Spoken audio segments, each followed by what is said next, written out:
impressed by what the Clippers have done here in March and what they were able to grind out here tonight? I am, with the pressure on, the Western Conference race being as tight as it was. When you come back from the All-Star break and you can wind up becoming a more unified, solid team performing at both ends of the floor. And I was fortunate to be able to go to one of Doc's shoot-arounds in the last 2 weeks when they were at Sacramento playing in a very big game that particular night because both teams were right next to each other in the standings. And all Doc kept preaching as they went through their shoot-around was their execution had to get better, the execution had to get better, and they went over it and over it, the repetition, and then had a big win that night in Sacramento. So that's a good thing coming down the backstretch. And this is a young team. Remember, young team and new pieces that Doc is trying to put together here and roll on into the playoffs. So that's a good sign. Well, Gowell's obviously their most natural scorer out there, but late in the game was Patrick Beverley who kind of put it away in a one-possession game in a highlight that is likely to be replayed repeatedly, much to the chagrin of Bojan Bogdanovic, who's sprinting over to try to get in the play. Yeah, he did his best, but Patrick Beverley, one of those great, grimy competitors the league has, and he doesn't just get it done defensively tonight. Big shots, you know, a big three late, and then that play, Matt.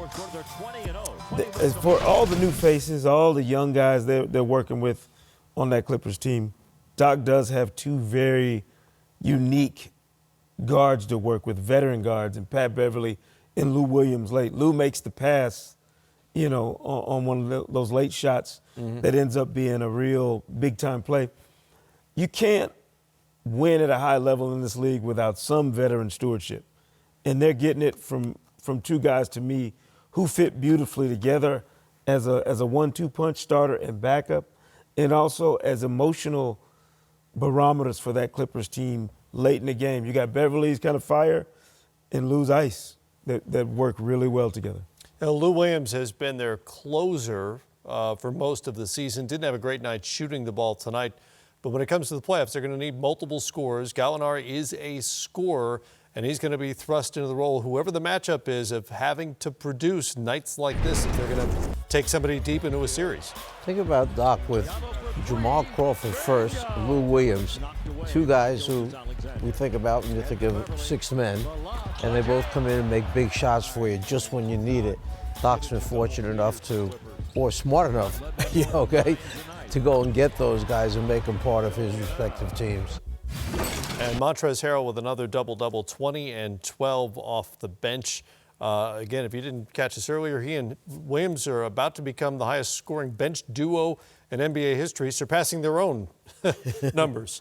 Yeah, and just an excellent structure for this team. You know, in this day and age of super teams and, you know, stars trying to figure out ways to align themselves together, this is a good old-fashioned hard hat, lunch pail team. I mean, they come in, and those guys off the bench, you know, and Harrell and Lou Williams, they're just going to outwork you. They're going to, you know, Montrezl Harrell's going to beat you up, and Lou's going to take you to school, and you're going to have some balance on the floor in terms of the work Lou can do around the perimeter, and then Harrell around the basket, diving to the rim, and finishing strong at the rim. That's a great combination to be able to work with if you're Doc Rivers.